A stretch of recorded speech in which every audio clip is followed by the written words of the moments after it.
اس سے کبھی یہ نہیں بتایا گیا کہ تو نماز نہیں پڑھتا تو اس پہ بھی تیرا نکاح ٹوٹے گا. کتنا دیکھیں آپ کتنا بڑا مسئلہ ہے. دیکھیں یہ جرم اسی لیے ہو رہا ہے کہ امت کو کہانی کرا دی گئی ہے کہ جس نے ایک دفعہ بھی کلمہ پڑھ لیا ہے اب جنت اس کی گارنٹیڈ ہے، جو مرضی کرتا رہے. اور یہ بھی چیزیں آؤٹ آف کانٹیکسٹ پیش کی گئیں، یہ اس طریقے سے نہیں تھا. صحیح بخاری کی حدیث ہے، نبی صلی اللہ علیہ وآلہ وسلم نے فرمایا میری پوری امت جنت میں جائے گی سوائے اس کے کہ جس نے جنت میں جانے سے انکار کر دیا. تو پوچھا گیا کہ من ابا یا رسول اللہ، کس نے انکار کیا؟ تو آپ نے فرمایا کہ جس نے میرا حکم مانا وہ جنت میں جائے گا، اور جس نے میری نافرمانی کی اس نے جنت میں جانے سے انکار کر دیا. باقی وہ بات الگ ٹھیک ہے، بخاری اور مسلم میں حدیث ہے کہ نبی صلی اللہ علیہ وآلہ وسلم بار بار دوزخ کی طرف جائیں گے، اللہ تعالیٰ ان کے لیے تعداد مقرر کرے گا، اللہ کے اذن سے آخر میں اس شخص کو بھی جنت سے دوزخ سے نکال کے جنت میں لے آئیں گے کہ جس کے دل میں رائی کے دانے کے برابر بھی ایمان ہوگا. لیکن یہ کون سوچ سکتا ہے کہ کتنا عرصہ اس کو وہ جہنم میں وہ پیریڈ گزارنا پڑے گا. اللہم اجرنا من النار. یہاں تو کہہ دیتے ہیں جناب ایک پھیرا لگے گا، آپ کو پھیرے کی لینتھ کا ہی نہیں پتا. ہم لوگ تو 5 سے 10 سیکنڈ کے لیے موم بتی کے فلیم کے اوپر نہیں ہاتھ رکھ سکتے. دنیا کی آگ، اور بخاری اور مسلم دونوں میں حدیث ہے کہ آخرت کی آگ جو ہے وہ دنیا کی آگ سے 70 گنا تیز ہے. تو یہ بات کر دینا بڑا آسان ہے. اچھا آپ اس کو دنیا میں اگر کسی کو پریکٹیکلی امیجن کروائیں نا تو وہ کانپ اٹھے گا.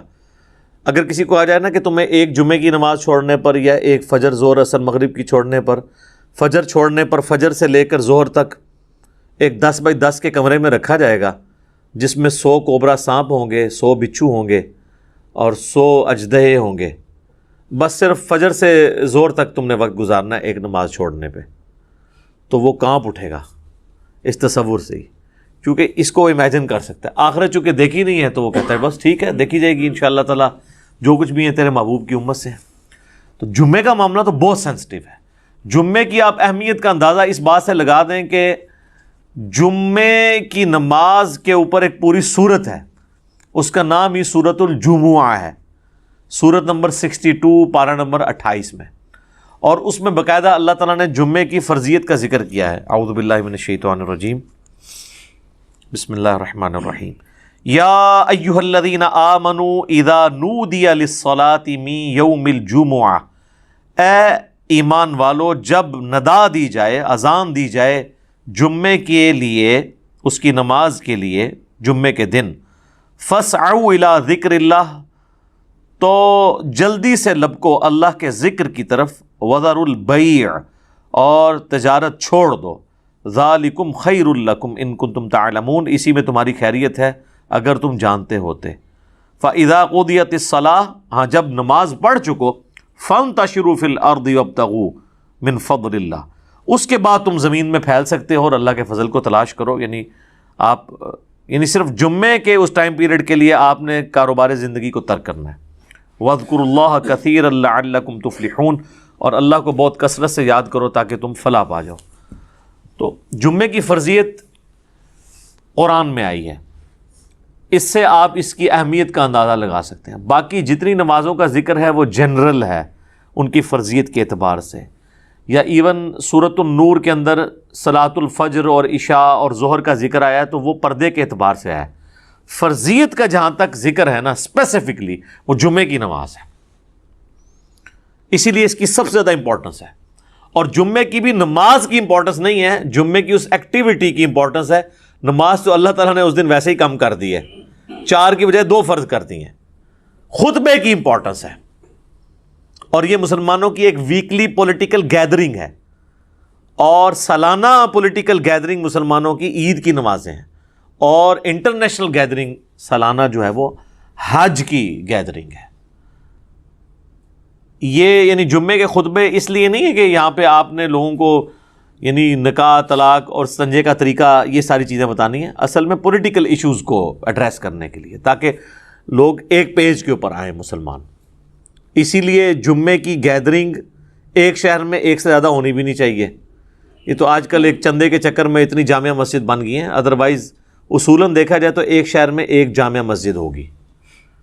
ایران میں آپ چلے جائیں، تہران میں ایک جگہ جمعہ ہوتا ہے اور 15 سے 20 لاکھ لوگ ایک جگہ جمعہ پڑھ رہے ہوتے ہیں، اور ایران کا پریزیڈنٹ جمعے کا خطبہ دیتا ہے۔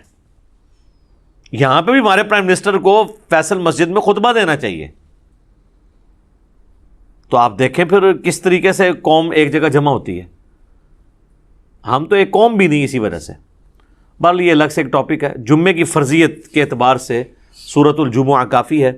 بخاری اور مسلم دونوں میں حدیث ہے، نبی صلی اللہ علیہ وآلہ وسلم نے فرمایا کہ اگرچہ ہم سب سے آخر میں آئے ہیں لیکن قیامت والے دن ہم سب سے سبقت لے جائیں گے، یہود و نصارہ سے بھی۔ پھر نبی علیہ السلام نے اس کی ریزن بتائی کہ اللہ تعالیٰ نے جمعے کا دن یہودیوں پر پیش کیا، انہوں نے اس کی قدر نہیں کی، انہوں نے ہفتے کا دن اپنے لیے چوز کر لیا۔ پھر نصارہ پہ پیش کیا، انہوں نے اس کی قدر نہیں کی اور اتوار کا دن انہوں نے چوز کر لیا۔ پھر اللہ نے ہماری رہنمائی کر دی جمعے کے دن کے لیے۔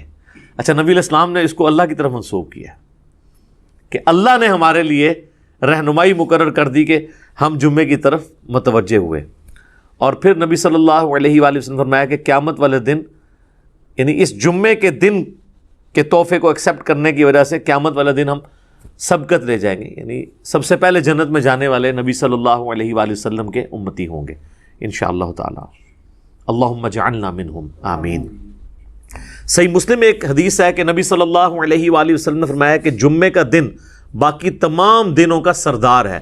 اسی دن آدم علیہ السلام پیدا ہوئے، اسی دن وہ جنت میں داخل کیے گئے، اسی دن جنت سے نکالے گئے، اور اسی دن قیامت قائم ہوگی۔ ایک اور حدیث ہے بخاری اور مسلم دونوں میں، نبی صلی اللہ علیہ وآلہ وسلم نے فرمایا کہ جمعے کے دن ایک گھڑی، ایک لمحہ ایسا آتا ہے کہ اس گھڑی میں جو اللہ سے خیر مانگی جائے نا، اللہ تعالیٰ وہ خیر عطا فرما دیتا ہے۔ اچھا، اس میں اب مختلف اقوال ہیں۔ بہرحال صحیح مسلم میں ایک حدیث ہے کہ نبی علیہ السلام نے فرمایا کہ یہ جو قبولیت کی گھڑی ہے نا، یہ خطیب کے ممبر پر بیٹھنے سے لے کر نماز جمعہ کے ختم ہونے تک ہے۔ اس دوران یہ ایکٹیویٹی ہے، یعنی ایک گھڑی ایسی آتی ہے جو قبولیت کا وقت ہے۔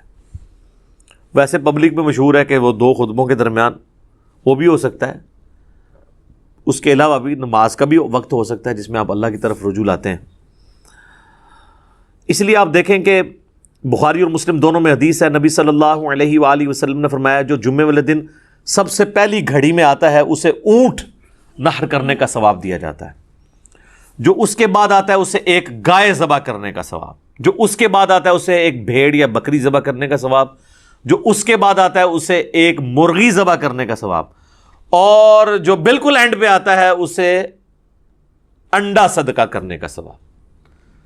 اور پھر اس کے بعد الفاظ ہے کہ اس کے بعد فرشتے رجسٹر بند کر دیتے ہیں جب خطیب ممبر پہ چڑھ جاتا ہے، یعنی یہ ساری گھڑیاں خطیب کے ممبر پہ چڑھنے سے پہلے ہیں۔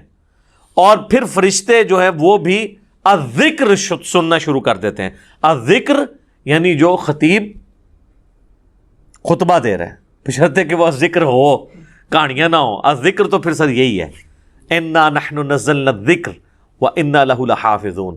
صحیح مسلم میں حدیث ہے کہ نبی علیہ السلام کے جمعے کا خطبہ جو ہے وہ قرآن ہی ہوا کرتا تھا۔ 4 حدیثیں اوپر تلے۔ ایک صحابیہ کہتی ہے کہ میں نے حضور علیہ السلام سے جمعے کے خطبے میں اتنی دفعہ سورہ قاف جو پارہ نمبر 26 میں آتی ہے سنی کہ مجھے زبانی یاد ہو گئی۔ اب تو جتنی مقدر ہو پڑھو۔ البتہ بخاری اور مسلم میں حدیث ہے کہ جب خطیب جو ہے وہ خطبہ دے رہا ہو نا تو پھر آپ نے 2 رکعتیں پڑھنی ہے، اور اس وقت تک نہیں بیٹھنا جب تک وہ 2 رکعتیں نہ پڑھ لیں۔ یہ جمعے کے دن کا پروٹوکول ہے، عام نمازوں کے لیے نہیں ہے۔ اور 2 سے زیادہ پھر نہیں پڑھنی جب خطبہ شروع ہو جائے، کیونکہ اصل مقصد تو خطبہ سننا ہے۔ اور اگر خطبہ شروع نہیں ہوا تو صحابہ کا جو معمول ہے وہ کم از کم 4 رکعتیں تھی جمعے سے پہلے، کم از کم 2 تو پڑھنی ہے آپ نے۔ اور بعد میں صحیح مسلم میں آتا ہے کہ جس نے جمعے کے بعد نماز پڑھنی ہے وہ 4 رکعتیں پڑھے، 2 کر کے بھی پڑھ سکتے ہیں اور اکٹھی 4 بھی پڑھ سکتے ہیں، دونوں طریقے سے ثابت ہے۔ تو یہ جمعے کی رکعتیں میں نے بتا دی، یعنی ٹوٹل کتنی ہوئی؟ 8، 2 سنتیں پہلے، 2 فرض اور 4 سنتیں بعد میں۔ اور اگر آپ نے پہلے 4 سنتیں پڑھنی ہیں تو پھر 10 ہوگی۔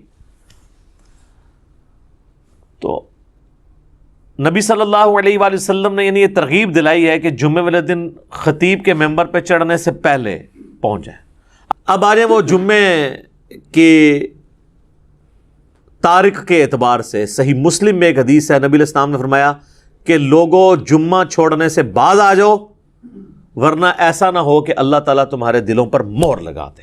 اور یہ مہر وہ ہے صم بکم عمی فہم لا یرجعون، ختم اللہ علی قلوبہم وعلی سمعہم وعلی ابصارہم والعیاذ باللہ تعالی. اور جامع ترمذی میں حدیث ہے جس نے مسلسل 3 جمعے چھوڑ دیے اللہ تعالیٰ اس کے دل پر مہر لگا دے گا. اچھا اسی وجہ سے یہ پبلک مشہور ہے کہ 3 کٹھے نہیں چھوٹنے چاہیے. اندازہ کریں آپ، ان کو پتہ ہی نہیں ہے کہ یار مطلب صرف جمعہ ہی ہے مسلمان کے لیے، 3 نہیں چھوٹنے چاہیے. وہ کہتے ہیں نہیں مسلم شریف میں حدیث ہے نا کہ ایک جمعے سے لے کر دوسرا جمعہ درمیان کے گناہوں کا کفارہ ہے، یعنی جو کام چک کے رکھو جمعہ پڑھ لو کام ختم. تو یہ پوری حدیث اس طرح نہیں ہے میرے بھائی، پوری حدیث اس طرح ہے اگر کبیرہ گناہوں سے بچا جائے تو ایک جمعے سے دوسرا جمعہ، اس تو بھی آسان کام، ایک رمضان سے دوسرا رمضان. شکر ہے تسی یہ نہیں لے آیا جمعہ دے ہفتے بعد پھر اللہ کی بارگاہ. ایک رمضان سے دوسرا رمضان اور ایک نماز سے دوسری نماز درمیان کے گناہوں کا کفارہ ہے اگر کبیرہ سے بچا جائے.